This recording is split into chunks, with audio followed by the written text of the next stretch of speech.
Alam mo, minsan kasi, sa totoo lang, ang hirap na mag-isip ng mga iluluto mong ulam. Parang paulit-ulit na lang, mabuti na nga lang nakakanood tayo ng mga content ng ibang creator. Ayun, nakakapulot tayo ng idea at kung minsan pag napapanood natin, sasabihin natin sa sarili natin, ay oo nga pala no, alam kong lutuin yan. Ay, nailuto ko na pala yan before ah. So, ayun, maiisip mo, at least may kahit papano, meron ka na namang ilulutong bago after sometime. Ayan. So, this time, ang daldal ko, ilalagay na po natin yung ating gulay dahil malapot na po yung ating gata at tamang-tama na yung timpla. So, eto yung ating mga sangkap sa ating lulutuin. Meron tayo ditong isda. Ang gagamitin natin ay tilapia. Meron tayo ditong pechay. Kung mapapansin nyo, medyo marami ano.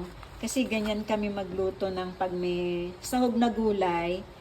Mas masarap kasi pag maraming gulay, hindi ba po? Kaya dinadagdagan ko na. So, eto yung ating mga panangkap. Meron tayong luya, sibuyas, kamatis. Kung mapapansin nyo po ay hiniwa ng mga pa-square na maliliit lang. At magdadagdag na rin tayo ng kaunting bawang. Ngayon, yung ating inorderan ay walang gata. Yung sariwang gata. Kaya gagamit na lang muna tayo nito. Ayan.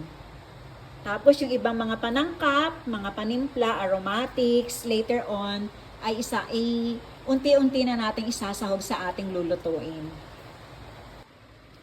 Gaya ng paminta, patis, at iodized salt. At hindi mawawala itong ating pang-umami flavor.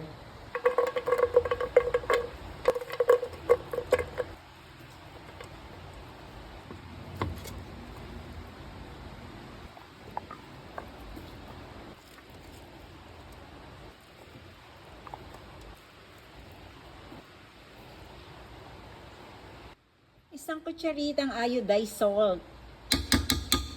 Mga 1/3 kutsarita ng paminta powder, 2 kutsaritang patis. Naglagay na rin tayo ng 1/4 cup na suka. Depende sa dami ha, yung 1/4 ko kasi maliit na maliit lang to na tasita. So 1/4 lang nito yung nilagay ko, kaunti lang. Kasi baka masyadong umasim. Dahil meron na nga tayong kamatis, so kaunting suka lang. Maglalagay na rin tayo ng 1 cup of water. Sindihan na natin ang kalan.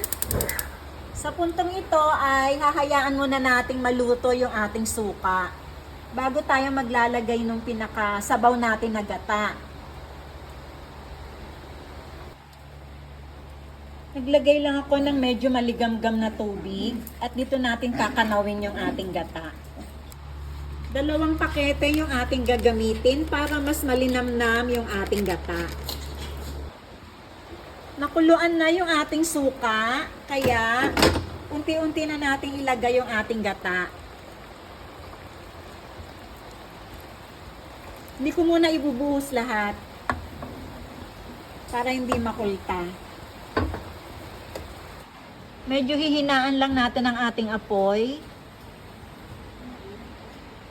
1 kutsarita, umami flavor. Ayan, ilagay na natin. So far, maganda yung consistency ng ating gata. So, ilagay na natin yung natitira pa.